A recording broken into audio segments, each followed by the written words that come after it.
মোবাইলে জমে থাকা অপ্রয়োজনীয় ফটো ডিলিট করছিলাম।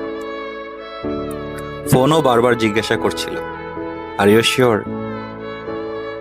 আমি তখন সত্যি অবাক হয়েছিলাম।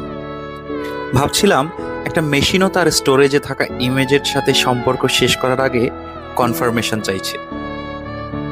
আর আমরা মেশিন চালানো মানুষগুলো কোনো সম্পর্ক শেষ করার আগে কনফার্মেশন তো দূরের কথা, একটা ইনফরমেশন পর্যন্ত দেওয়ার সৌজন্য দেখাতে পারি না।